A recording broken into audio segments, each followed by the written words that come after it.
Welcome to a review of the Flames of War Race for Minsk card pack. Now, this is something they put out. It's about 20 bucks, up or down a little bit depending on your exchange rate. It allows you to play a Flames of War campaign style, which is a very simple format. Nothing like any of the campaigns they've had before, but it gives you something to go on and a series of different missions that you can play to get up to the end to achieve your objective. So how does this all work, you ask? Well, first of all, let's take a look at what's inside this little box here. And there's two of these, actually. There's one Race for Minsk, and there's a Bloody Omaha as well. Now, in these two, you can actually use the cards from both of them, or mostly, mixed together. We'll go over that in a second here, but inside the box, we have a little manual here. It gives you kind of a brief idea. It's very generic. It doesn't give you a lot of specifics, so I don't really like it for that. But it is good to give you at least a basic understanding, and you as a group can come up with the way and style you want your campaign to work. So first up in the box are the mission cards. Now, this particular one is the first mission. It'll give you an idea of what you need to do and what missions you need to play. We'll go over that in a sec. In addition to that, to make the campaign a little bit longer, we have side missions, which are played in between these campaign missions. We have rewards, and we get these for completing missions. And finally, the Aces cards. Now, these will give you special abilities to your formation commanders and or your formation, depending on which one you choose. So, the basic way to play this campaign is you grab one of these, which is the first one here, and this is the mission cards. And on the first one here, it says Race for Minsk, Episode 1. You're going to play 4 missions, and going up until the end mission, you'll be getting rewards and abilities up until the final mission, and that final mission basically determines who the winner or loser is. But if you've played Flames of War before, you know there's different varying levels of winning and losing.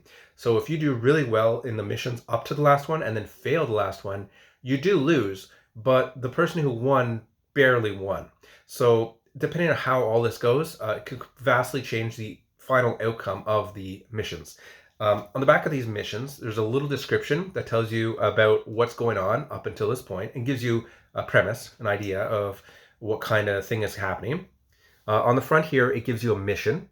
Now, this particular one has 2 missions you can play, one or the other, either Onslaught or No Retreat. Now, Onslaught's a mission that currently isn't out when I'm making this video. It's from the German book, so you don't really have that option, so you can choose to do the No Retreat. Now, the next part on here is the result. So depending on who won or lost, it's going to change the outcome, the path that you follow to get to the final mission. So in this particular one, if the Allies won, you're going to choose Episode 2, Smash the Defenders. And if the Axis won, they're going to choose a Strong Position. Now, those are going to have a different series on the top of what missions to play as the next mission. So depending on how you won or lost, it's going to change the flow of battle. And finally, at the very end, we have the rewards.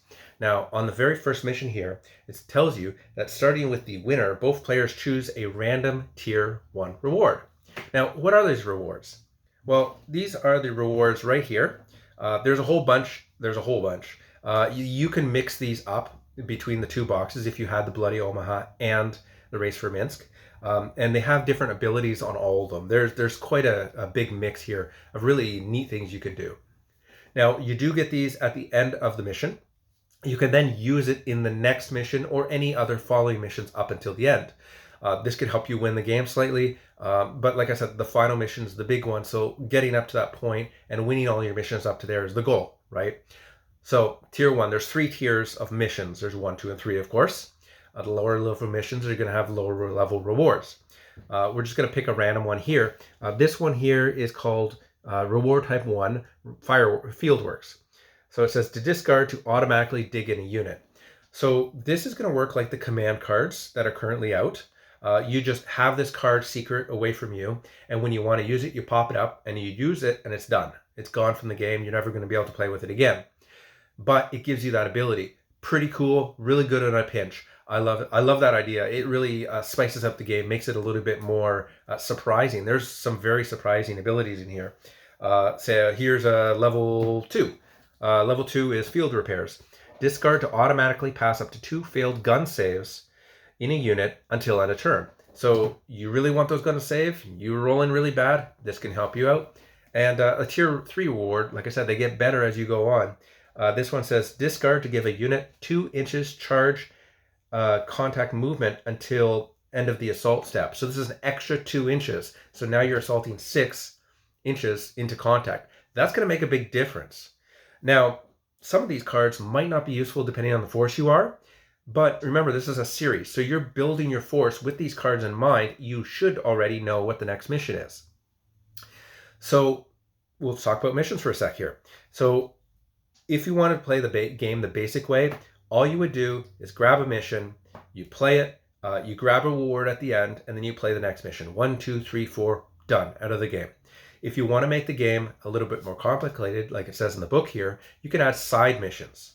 The way they recommend you do that is you randomly draw 2 of these onto the table at the end of the mission, at the end of the first episode mission, I should say, and you can choose to play one. The attacker chooses one of the 2 if they want to play it. The defender gets to choose one of the 2. You only get one of these missions to play, though, and if you both don't want to play a mission, you just move on to the next episode.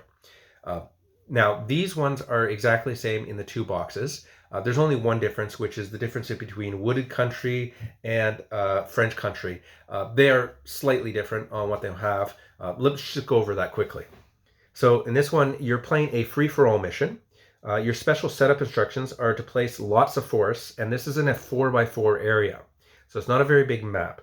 And the reward for this, the winner gets a tier 2 reward, and the loser gets a tier 1, and they're both randomly selected. So once you play that side mission, you have to go back to the campaign and continue on. Now, if we want to spice it up even more and make it a little bit more interesting and more unique, you go into the ace cards. Now, these are very special. These apply to your formation commander. This is your commander learning new abilities and skills as time goes on. Now, you could take all of these from the 2 boxes and you have them available to play, but they're very different from each other. There's 2 versions. There's the tank version and the infantry version.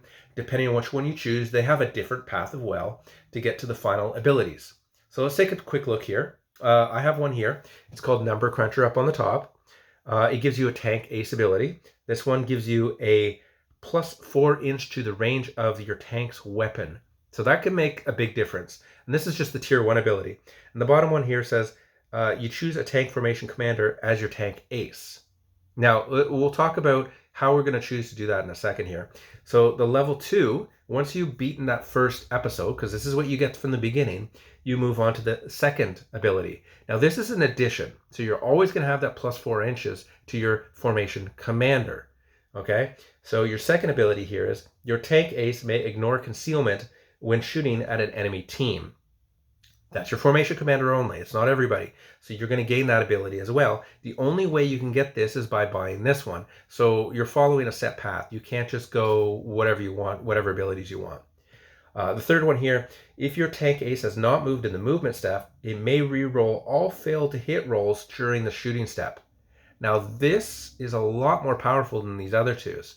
And they're getting more and more instrumental to the battle as you get on. And then finally, we end this series off with the range of your tank ace's main gun is increased by a further 4 inches. And in addition, you may re-roll failed firepower tests. That's really powerful. So this is showing your leadership's abilities changing over time. And this really can change things. Now, some of these formation abilities, for example, the infantry ones, tend to affect more of the formation or other units nearby, which is more utility. So those are definitely something to look into as well. But like I said, grab both of the boxes if you have them, and you can mix those up so you can have lots of different options to play in this thing. So that's all the good stuff I found for this. This is pretty cool. It gives you a lot of different options on what you can play and how you can play it. But there's a few bad things to this, and that really comes down to this manual here that they gave you. Like I said, this is very generic. It doesn't tell you anything really. It just tells you that you play your missions, you get your rewards, you play your side missions, and you have the aces cards. Then you can use a combinations of those things to make your particular game, which it would be really cool if you're an experienced player to throw it all in the mix and play it all at the same time. If you're relatively new, just playing the missions is probably fine because you're just going to play a series of 4 missions and you're pretty much done. The rewards will help make that a little bit more interesting, but it's not that big of a change from what you're probably already playing. So like I said, the problems I have with this though is that they don't give you any help other than that. They don't tell you how big of a force to play. They don't tell you if you should play 75, 100, 125, 150 points. It's just really up to you to come to that opinion. When you're playing these side missions, they tend to be in 4 by 4 foot tables. So that mission with 100 points, 125, 150 points, would be very cramped table for that. So it's up to you on how you want to deal with that. These tank cases, no problem. We can deal with that, no problem. These rewards, they're pretty self-explanatory, not too much of a problem. But the missions, definitely you need to have a discussion with your group on what size formations you're going to have.